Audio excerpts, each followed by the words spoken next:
Operation सिंदूर को एक as a military operation आप कैसे देखते हैं और as a political fallout आप क्या देखते हैं? देखिए, ऑपरेशन सिंदूर, मैं कोई मिलिट्री का विशेषज्ञ हूँ नहीं, और मैं उनमें से नहीं हूँ जो कहूँगा कि देश के बाहर और विपक्ष क्या कर रहा है। मैं सरकार की बात मान लेता हूँ। सरकार ने कहा, हम लोग के विदेश मंत्री ने कहा, जयशंकर जी पढ़े लिखे समझदार बहुत सुलझे हुए व्यक्ति हैं, जयशंकर जी ने ये कहा ऑपरेशन सिंदूर के हवाले से, शायद आप लोग के ही इंटरव्यू में, कि जो सीज फायर हुआ वो पाकिस्तान की पहल पर हुआ।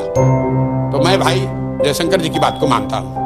तो अगर पाकिस्तान के पहल पर सीज फायर हुआ, इसका मतलब कि पाकिस्तान दबाव में था, पाकिस्तान की हालत खराब थी, जो हारता है वही तो सीज फायर के लिए हाथ जोड़कर आएगा। तो अगर पाकिस्तान दबाव में था 1 दिन या 2 दिन के ऑपरेशन सिंदूर के बाद, तो भाई आप काहे सीज फायर किए? आपको 2-4 दिन और चलने देना चाहिए था, वो पाकिस्तान को मार के सेना वाले ठंडा कर देते। तो ये तो सरकार अपनी ही बात में फंसी हुई है। सरकार ये कह रही है कि मिलिटरीली ये सक्सेसफुल है। तो जब सक्सेसफुल था, पाकिस्तान घुटने पर आ गया था, आपसे सीज फायर के लिए रिक्वेस्ट कर रहा था, in the words of foreign minister Jaishankar, तो आपने सीज फायर किया क्यों? देश की जनता तो यही पूछ रही है कि भाई सीज फायर ये अचानक से क्यों हो गया?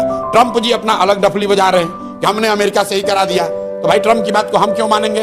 हम तो अपने देश की बात, सरकार की बात मानेंगे। हमारे देश की सरकार कह रही है कि पाकिस्तान के रिक्वेस्ट पर सीज फायर किया गया।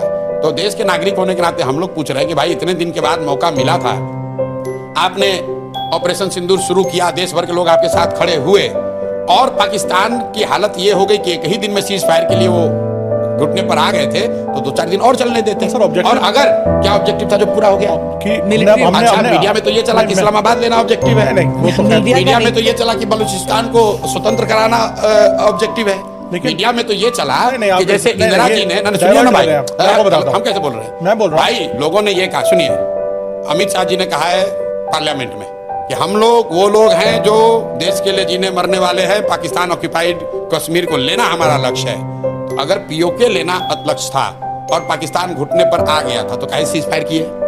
अगर बलूचिस्तान को आजादी दिलानी थी, पाकिस्तान घुटने पर था, तो क्यों समझौता किए?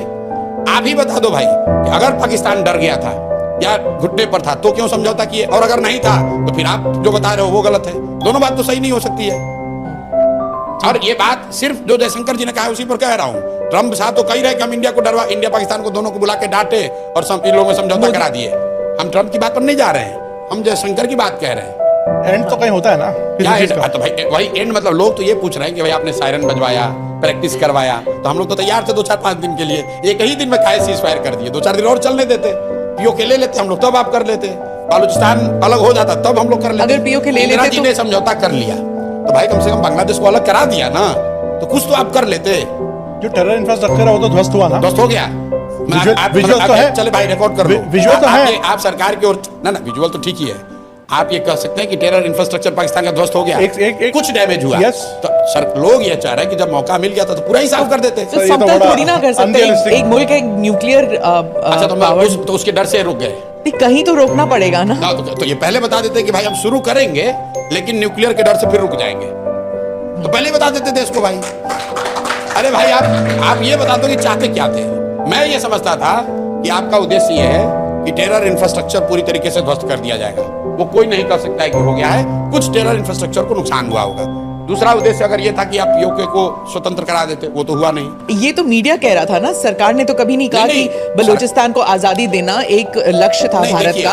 ये तो कभी कहा नहीं है किसी ने। जैसे इंदिरा जी के भी टाइम में उन्होंने ये थोड़ी ना कहा शुरू में होगा कि हम बांग्लादेश को स्वतंत्र कराना हमारा लक्ष्य है। ये तो बीजेपी के स्वयंभू नेताओं ने कहा कि अरे आपने इंदिरा जी को क्या देखा, हम तो पाकिस्तान को 4 टुकड़ा में कर देंगे, हम बलूचिस्तान बना देंगे, हम पीओके ले लेंगे। तो भाई कर लेना था। फिर आप कह रहे हैं भाई तो न्यूक्लियर स्टेट है, तो भाई न्यूक्लियर स्टेट एक ऑपरेशन सिंदूर होने के बाद थोड़ी ना बना, वो तो पहले से भी था। वो तो असेसमेंट मोदी जी जैसे विद्वान लोगों ने किया ही होगा पहले से। तो भाई काहे लड़ाई शुरू किए?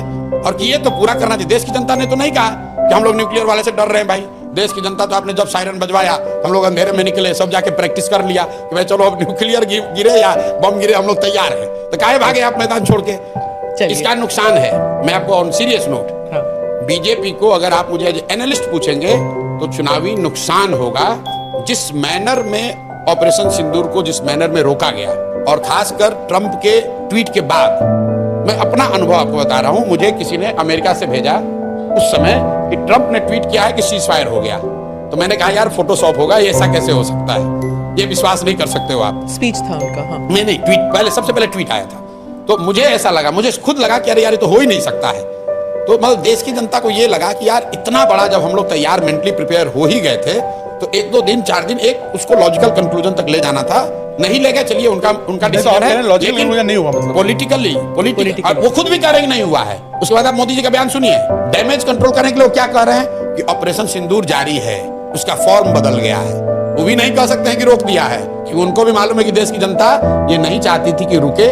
जिस तरीके से सीज फायर हुआ उससे बीजेपी को पॉलिटिकल नुकसान